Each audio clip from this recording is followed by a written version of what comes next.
Relative atomic mass. Relative atomic mass आपसे एक question है कि अगर एटम का साइज इतना छोटा है कि वो दिखाई भी नहीं देता, तो साइंटिस्ट फिर किस तरह मासेस को मालूम करते हैं और किस तरह ये कह सकता है कि एक एलिमेंट दूसरे एलिमेंट के मुकाबले में इतना हैवी है। तो उसके लिए हम रिलेटिव एटॉमिक मास को स्टडी करते हैं। रिलेटिव एटॉमिक मास में एक चीज है कि कार्बन को स्टैंडर्ड के तौर पर लिया जाता है। कार्बन एलिमेंट जो है ये स्टैंडर्ड होता है। कैसा स्टैंडर्ड होता है? जिस तरह आप लोग दुकानदार के पास जाते हैं और वहां पर वो किलोग्राम एक साइड पे रखता है और दूसरे साइड पर डिफरेंट चीजें उसके साथ नापते हैं, तो वो किलोग्राम जो है वो स्टैंडर्ड है उसके लिए। एटम चूंकि बहुत ज्यादा छोटा पार्टिकल है, इसलिए हम ग्राम और किलोग्राम का जिक्र तो कर नहीं सकते, तो कार्बन को स्टैंडर्ड के तौर पर लेते हैं। और कार्बन को इस तरह स्टैंडर्ड लेते हैं कि ये एक क्वेश्चन भी है कि कार्बन को क्यों स्टैंडर्ड लेते हैं, ये एक क्वेश्चन है। अच्छा, कार्बन को आप देखें तो मैं कार्बन को यहां पर 12 इक्वल हिस्सों में डिवाइड कर देता हूं, 1 2 3, और अब इस साइड से मैंने 3 हिस्से और बना। अब देखो 1 2 3 4 5 6 7 8 9 10 11 12, ये कार्बन 12 का मास है। इसमें से एक हिस्सा, this part, any one of this 12 parts, आप कोई भी हिस्सा ले सकते हैं। अच्छा, ये 1/12 पार्ट को आप इधर अकेले, अगर लेट सपोज ये हिस्सा मैंने इधर ये पार्ट निकाला, ये 1/12 पार्ट ऑफ कार्बन एलिमेंट है, कार्बन 12 एलिमेंट है। अब इस 1/12 हिस्से के साथ हम डिफरेंट एलिमेंट को कंपेयर करते हैं। लेट सपोज मैं आप लोगों से एक क्वेश्चन करता हूं, वो ये है कि हाइड्रोजन का जो मास है वो 1 है, 1, और ऑक्सीजन का जो मास है वो है, ऑक्सीजन का मास जो है वो है 16, ठीक है, और कार्बन का जो मास है वो है 12।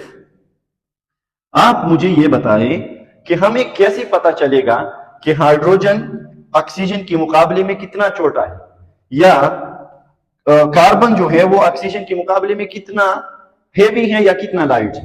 आप देखिए, अगर मैं इस तरह कर देता हूं कि एक बैलेंस बना देता हूं और उस बैलेंस में इस तरह करता हूं कि इसको जरा इस तरह बना सकता हूं, ये एक बैलेंस है, और ये इसको थोड़ा इस तरह कर सकते हैं हम लोग।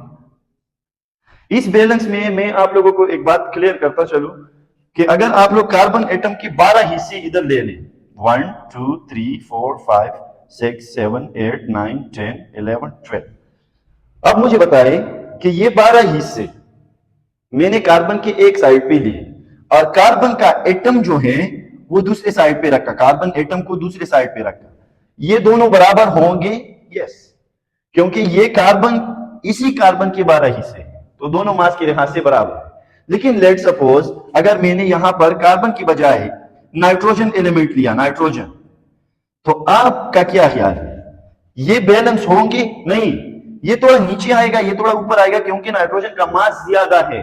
अब देखो, कार्बन के जो पार्ट्स हैं 12, उसमें से मैंने ऐड करने हैं मजीद 3 पार्ट्स, सॉरी 2 पार्ट्स, 12 ये है, 2 पार्ट्स मैंने और ऐड करने हैं, एग्जैक्टली द सेम पार्ट्स जिस तरह कार्बन एटम के हैं, 1 2।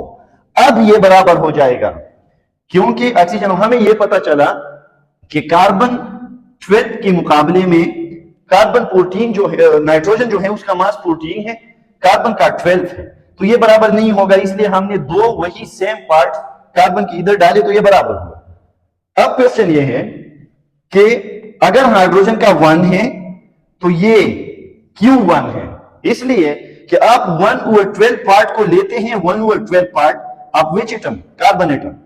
कार्बन एटम के 1/12 पार्ट को लेते हैं, जिस तरह मैंने इधर लिया था, ये इस पार्ट, तो आप इसके साथ हाइड्रोजन को कंपेयर करेंगे तो हाइड्रोजन कार्बन के 1/12 पार्ट के मुकाबले में 1 गुना हैवी है, 1।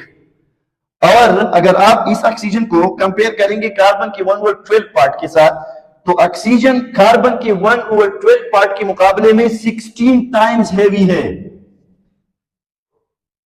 आपसे ये क्वेश्चन है, वो ये है कि नाइट्रोजन जो है उसका मास 14 है, तो नाइट्रोजन कार्बन के 1/12 पार्ट के मुकाबले में कितना हैवी है? 14 टाइम हैवी है। तो ये होता है रिलेटिव एटॉमिक मास, जिसमें हम कार्बन एलिमेंट्स की 12 हिस्से करके उससे एक हिस्सा लेते हैं, जिसको हम लोग कहते हैं एटॉमिक मास यूनिट, जिसकी तरफ हम आते हैं। एटॉमिक मास यूनिट क्या चीज है? Atomic mass unit. अब इस चीज को समझाने के लिए मैंने फिर से वही डायग्राम, ये डायग्राम उठाना है इधर, आप लोग फिर से, मैं इस डायग्राम को बना देता हूं आसानी के लिए। 1 2 3 1 2। अब देखो 1 2 3 4 5 6 7 8 9 10 11 12। तो ये जो कार्बन का आपने 12 हिस्से कार्बन के बनाए, इसमें से एक हिस्सा, ये this part is called AMU, atomic mass unit. So relative atomic mass पे हमने डिस्कशन की। रिलेटिव एटॉमिक मास क्या है? हम एलिमेंट्स को कंपेयर करते हैं कार्बन के एलिमेंट के साथ। क्यों करते हैं? क्योंकि हमें पता चले कि एक एलिमेंट दूसरे एलिमेंट के मुकाबले में कितना हेवी है।